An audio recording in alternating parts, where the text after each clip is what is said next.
hukum dan peradilan di Indonesia. Baik, untuk materi yang pertama di situ yaitu adalah mengenai pengertian hukum, ya. Jadi untuk pengertian hukum yaitu adalah, ada yang bisa mengenai pengertian hukum? Ada yang bisa? Coba Linda mungkin bisa menjelaskan tentang pengertian hukum?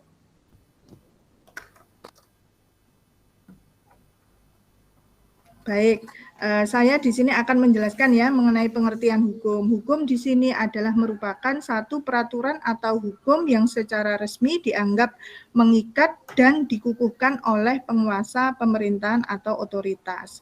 Kemudian ada yang mengartikan bahwasanya hukum adalah merupakan satu peraturan-peraturan yang bersifat memaksa tingkah laku manusia dalam lingkungan masyarakat dan dibuat oleh badan resmi yang berwajib.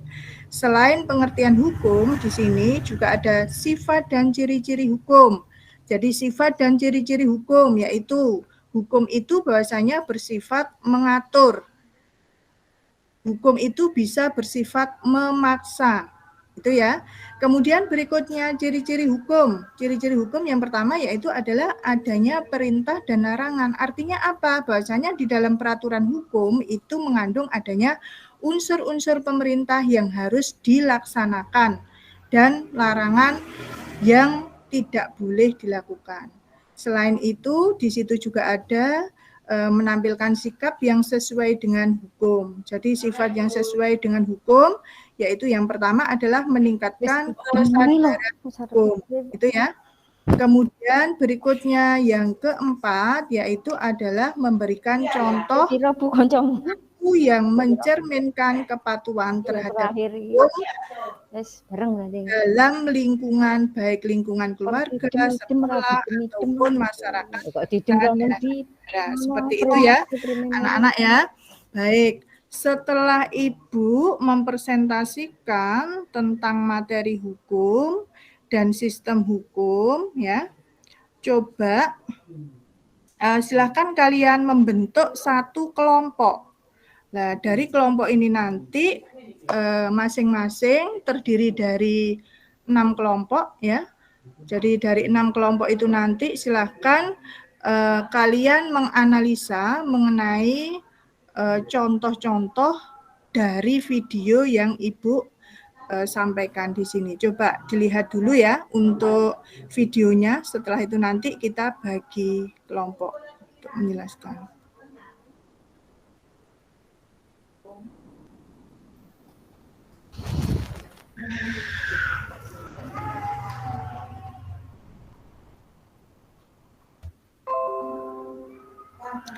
Sudah bisa dilihat mengenai video? Sudah, Bu. Tapi tidak ada suaranya. Oh, sudah. Bisa dilihat? Sudah. Yeah. Silahkan untuk video ini kalian amati ya terlebih dahulu.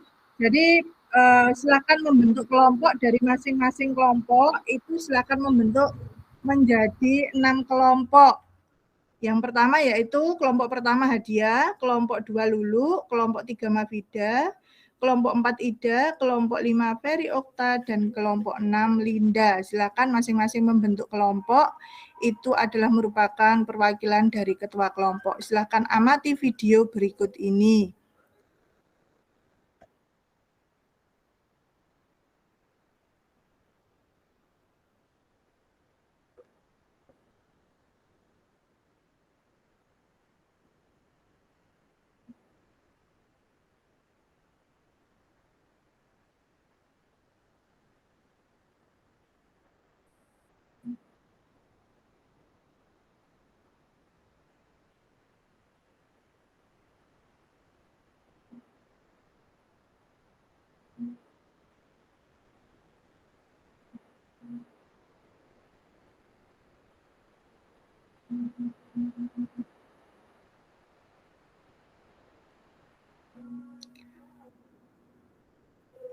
Sudah ya? Silakan diamati. Nah, setelah itu di sini Ibu akan membagikan LKPD. Jadi silakan LKPD itu nanti diisi ya, atau diberikan analisis tentang permasalahan-permasalahan yang dihadapi. Baik.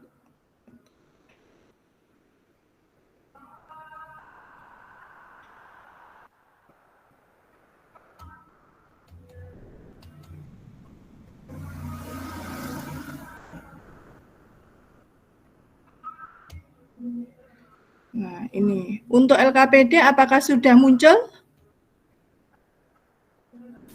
Sudah, Bu. LKPD-nya sudah muncul ya. Baik, di sini Ibu akan menampilkan LKPD.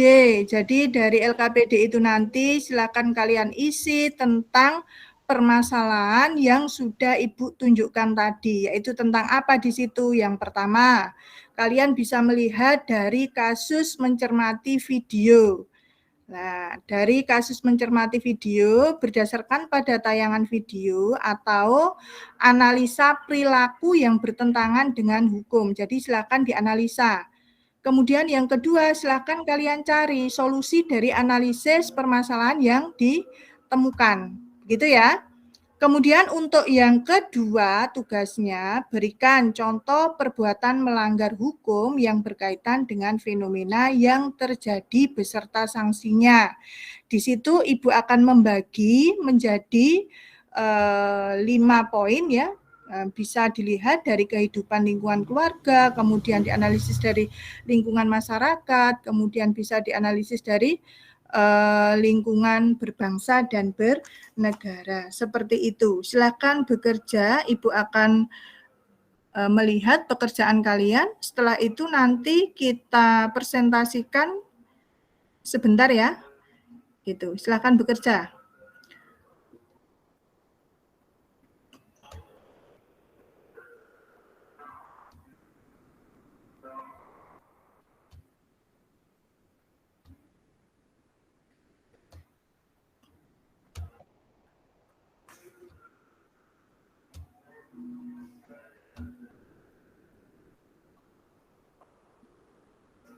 Sudah selesai? Apakah sudah selesai? Halo? Apakah sudah selesai tugasnya? Sudah, Bu. Kok pada diam semua? Sudah ngantuk ya? Atau sudah capek? Capek, Bu. Capek, iya. Baik, dikerjakan dulu ya. Dikerjakan dulu. Kalau sudah, nanti coba satu saja. Haniatus. Coba silakan dianalisis melalui gambar video yang sudah saya tampilkan tadi. Apakah itu sesuai dengan hukum ataukah itu melanggar hukum? Kemudian bagaimana solusinya? Seperti itu. Coba Hani, silakan dijelaskan.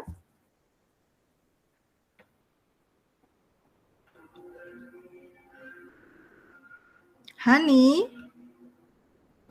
ataukah di sini ada hadiah? Coba hadiah, silakan. Baik, terima kasih Bu Iva.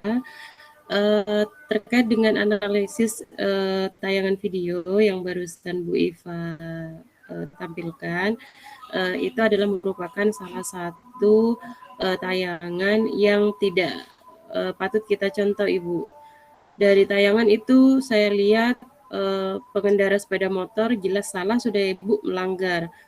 Ketika berboncengan, dia bonceng sadar terkait aturan yang ada karena faktor egois itu tadi, Bu, maunya sendiri, yang penting enak dan lain sebagainya, sudah semua aturan dilanggar, Ibu. Mungkin itu saja, Ibu, yang bisa saya sampaikan, Ibu Iva. Terima kasih, Ibu. Baik, hadiah sangat bagus sekali jawabannya ya, patut kita apresiasi. Gitu ya. Jadi kalau kita menganalisis atau melihat dari gambar tersebut, memang itu adalah merupakan salah satu perbuatan tindakan yang melanggar adanya aturan. Yaitu aturan apa? Terutama di situ adalah aturan hukum. Sehingga apa di situ?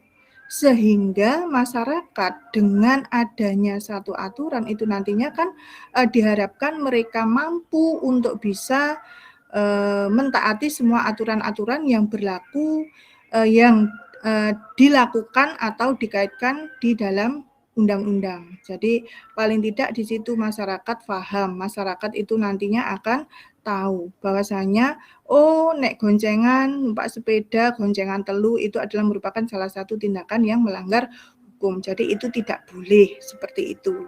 Seperti itu ya. Baik, kalau kita melihat dari beberapa, coba Ferry Okta bisa memberikan contoh perbuatan yang melanggar hukum, misalkan di situ. Kalau kita kaitkan dalam kehidupan sehari-hari, contoh dalam lingkungan keluarga, contohnya apa, Ferry? Mungkin bisa menjelaskan? Pelanggaran hukum yang berhubungan dengan lingkungan keluarga ya, Bu? Ya, coba. Mungkin tidak patuh terhadap orang tua. Ya, Melanggar betul. nasihat orang tua mungkin, Bu, atau mungkin ya. salah satunya enggak disuruh orang tua atau disuruh membantu orang tua tapi tidak mau, malah pergi main atau gimana gitu, Bu. Nah, oke. Baik, jawaban yang bagus sekali. Jadi kalau kita melihat ya, contohnya misalkan kalau kita kaitkan dalam kehidupan sehari-hari. Nah, contoh di dalam lingkungan keluarga yang melanggar yaitu adalah kalau kalian disuruh orang tua biasanya mbangkang. Misalkan le pundutno apa terasi, kok tabu dan yang lain sebagainya. Nah, itu adalah merupakan salah satu bentuk contoh yang melanggar hukum seperti itu ya. Jadi paling tidak kita sebagai anak kewajiban kita yaitu adalah patuh terhadap orang tua. Itu ya anak-anak ya. Jadi terutama untuk anak-anak di zaman milenial, kalau saya kaitkan, mengapa demikian? Zaman milenial itu adalah merupakan salah satu zaman di mana anak itu selalu kalau disuruh orang tua kaitannya itu selalu mbangkang. Ya Bu, engkok Bu, meneh Bu, dan yang lain sebagainya. Karena apa? Pengaruhnya terhadap teknologi itu memang sangat besar sekali. Itu kalau saya kaitkan seperti itu. Baik anak-anak, mungkin ada pertanyaan? Ataukah pembelajaran pada pagi hari ini sudah bisa diterima dengan baik atau bagaimana? Mungkin kurang Sudah paham? bisa diterima dengan baik, Bu. Sudah paham. Sudah paham, Bu, semuanya. Sudah paham. Materi yang disampaikan sudah cukup jelas, Ibu. Ya, alhamdulillah. Berarti kalian semua adalah merupakan salah satu anak-anak yang hebat, anak-anak yang pinter, anak-anak yang rajin. Baik, sebelum pembelajaran Ibu akhiri, di sini Ibu akan menyimpulkan. Jadi kesimpulan yang saya sampaikan pada pagi hari ini tentang pembelajaran kita yaitu adalah bagaimana sih kita itu bisa ya mentaati, kita bisa tertib terhadap aturan-aturan yang dibuat. Ya, sehingga apa? Nantinya kita itu tidak melanggar. Lah tujuannya apa? Diciptakan adanya suatu hukum tidak lain yaitu adalah supaya kita ya hidup di masyarakat, hidup di negara, hidup di keluarga itu nantinya bisa mentaati semua aturan-aturan. Jadi kita itu tidak sembarangan, istilahnya seperti itu ya. Kita tidak melaku dewe. Karena apa? Kalau aturan itu dibuat, otomatis secara tidak langsung aturan itu nantinya akan menjadi salah satu acuan dalam pembenahan kehidupan kita sehari-hari. Mungkin seperti itu ya. Jadi bagaimana caranya supaya kita itu nantinya bisa menciptakan suasana yang kondusif, yang aman, yang tentram. Itu. Baik, untuk pembelajaran pada pagi hari ini saya rasa sudah cukup dari Ibu ya. Untuk tugas selanjutnya yaitu silakan kalian mengerjakan kemarin tadi di LKS ya halaman 20 di situ ada pilihan ganda dari soal 1 sampai 5 kemudian ada 2 soal uraian silakan dikerjakan minggu depan Ibu akan lihat dan akan saya nilai seperti itu ya anak-anak ya. Iya, Bu. Baik. Sudah setelah pembelajaran ini silakan ditutup untuk dipimpin berdoa. Silakan Mafida dipimpin berdoa dulu.